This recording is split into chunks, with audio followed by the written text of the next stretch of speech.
soir, à Prenez le volant, le dévoilement et les impressions de conduite d'un bolide unique au monde pouvant filer à plus de 200 000 à l'heure. Et l'essai de la toute nouvelle Oldsmobile Cutlass Supreme 1973.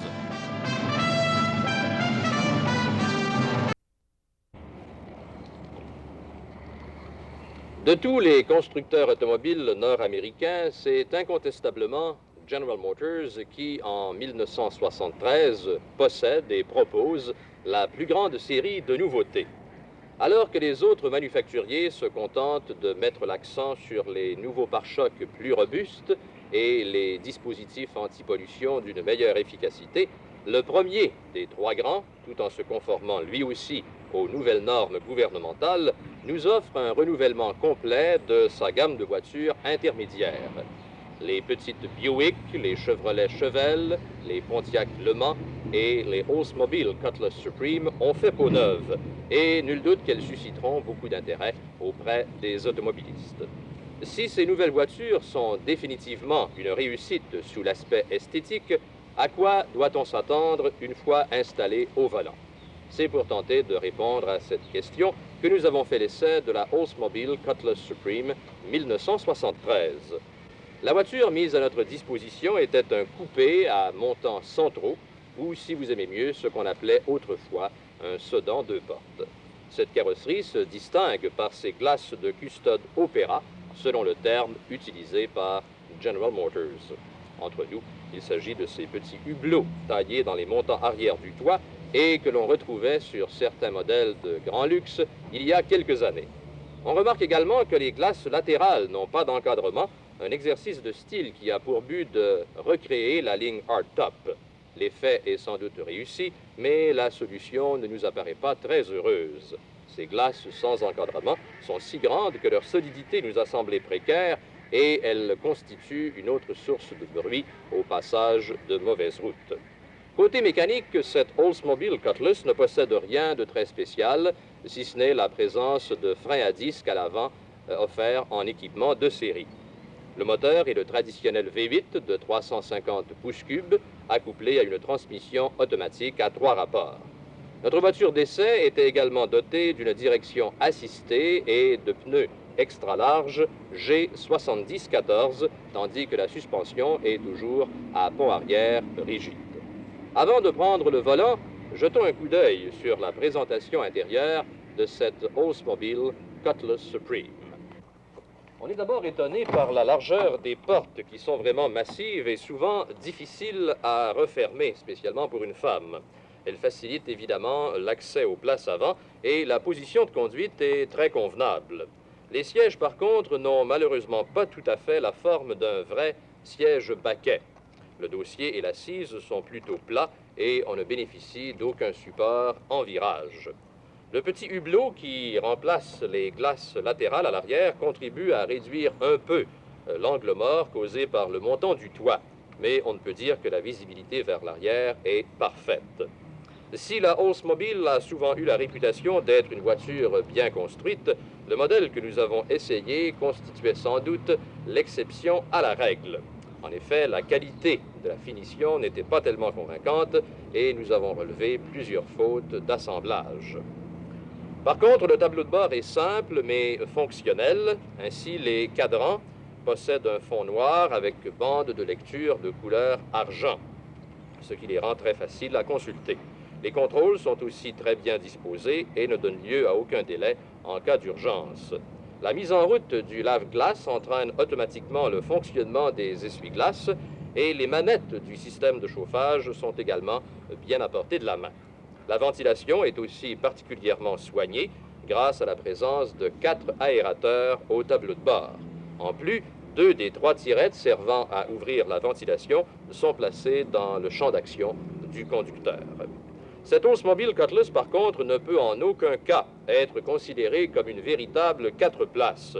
C'est plutôt un coupé 2+2 en raison de l'étroitesse des places arrière. L'espace pour les jambes est très limité et le confort de la banquette laisse à désirer. Celle-ci manque tout à fait de profondeur et n'offre presque pas de support pour les jambes. C'est sans doute très convenable pour de jeunes enfants, mais nous doutons que des adultes apprécient un long voyage à l'arrière de cette voiture. Allons maintenant jeter un coup d'œil au compartiment à bagages. Ce coffre à bagages est également de dimension assez réduite. Son couvercle donne aussi une ouverture plutôt restreinte qui complique le chargement d'objets encombrants. Allons maintenant jeter un coup d'œil sous le capot avant.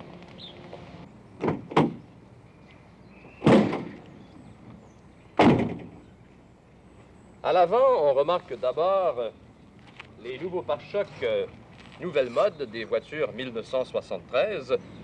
Ce pare-choc est monté sur des amortisseurs et conçu pour résister à une collision contre un mur de béton à 5000 à l'heure. Et en plus, pour éviter tout dommage à la calandre en cas de recul du pare-choc, celle-ci est articulée et ce qui lui assure une plus grande flexibilité. Sous le capot, on retrouve ce fameux moteur Rocket 350 pouces-cubes Oldsmobile, dont la puissance est de 200 chevaux à 4400 tours minute. Eh bien, étant donné que le représentant du concessionnaire qui nous avait prêté cette voiture était daltonien, pour notre essai à Mont-Tremblant, notre Cutlass verte est devenue une Cutlass bleue.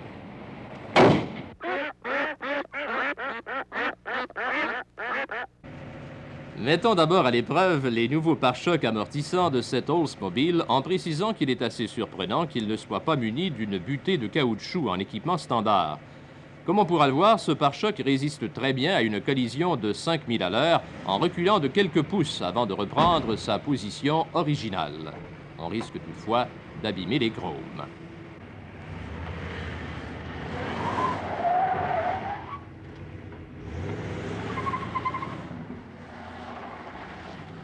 En raison des nouveaux systèmes anti-pollution, les moteurs de toutes les voitures 73 exigent un certain rodage avant de pouvoir fonctionner en douceur.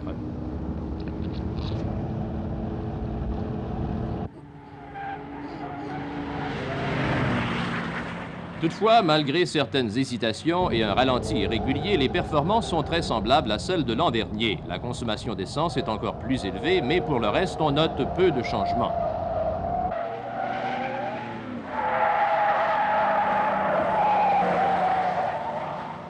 En conduite normale, la suspension de cette Oldsmobile offre un bon compromis entre le confort et la tenue de route. Elle n'est ni trop raide ni trop molle et la voiture est assez agréable à conduire. Toutefois, un virage surprise que l'on doit négocier un peu plus vite qu'on le souhaiterait fait ressortir le comportement assez sous-vireur de la Cutlass. Dans un virage serré, l'avant de la voiture est poussé vers l'extérieur et la puissance n'est pas suffisante pour faire décrocher le train arrière. Il n'est donc pas conseillé d'excéder ses propres possibilités ou celles de la voiture.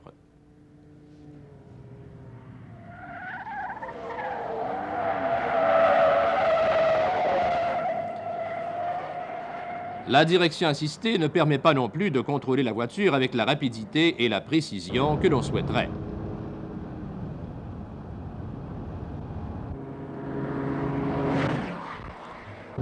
Au chapitre du freinage, notre Cutlass s'est avérée assez décevante. La roue arrière droite avait tendance à se bloquer en début de freinage, provoquant un imposant dérapage du train arrière.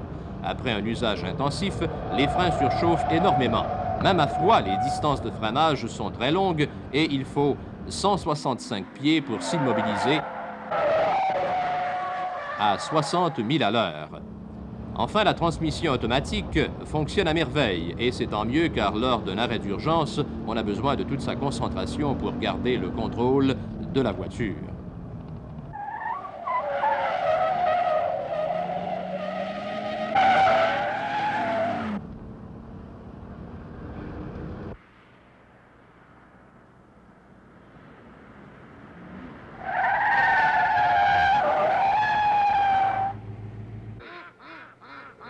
Comme on peut le constater, la Oldsmobile Cutlass Supreme 1973, ou du moins celle que nous avons essayée, n'a pas tout à fait le brio que son apparence laisse supposer.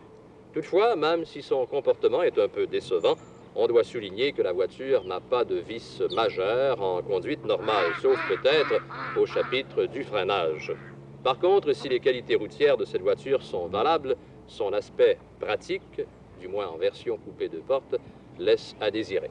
Examinons maintenant à notre tableau récapitulatif le résumé des performances de cette voiture. D'abord, le moteur donne un très bon rendement, l'accélération 0,60, 10 secondes, 2 dixièmes seulement. Le quart de mille, départ arrêté, est franchi en 17 secondes, 9 dixièmes, à la vitesse de 80 000 à l'heure. Quant à la vitesse maximale, elle est très suffisante, 110 000 à l'heure. Maintenant, une consommation très élevée, comme on pouvait s'y attendre avec les nouveaux dispositifs anti-pollution. On prétend que les voitures consommeront 10% plus d'essence cette année, et ça se retrouve dans la consommation moyenne de cette Oldsmobile. Moitié ville, moitié route, sans excéder 70 000 à l'heure, 11 000,9 au gallon. La distance d'arrêt à 60 000 à l'heure, l'une des faiblesses de cette voiture, 165 pieds. Et le meilleur tour chronométré au Mont-Tremblant, 2 minutes 23 secondes. Enfin, les qualités et les défauts qui ressortent. D'abord, les performances générales du moteur, la transmission automatique qui est sans problème, une voiture qui offre un bon compromis confort-tenue de route et finalement, la ventilation qui est très soignée. Au domaine des défauts maintenant, le freinage, comme on l'a souligné, la consommation très élevée, la finition qui laissait à désirer sur le modèle qui nous a été prêté et finalement l'habitabilité, c'est-à-dire une voiture assez peu pratique, un coffre à bagages pas tellement grand et aussi pas beaucoup de place à l'arrière. Voilà donc pour l'essai de cette Oldsmobile Cutlass Supreme 1973.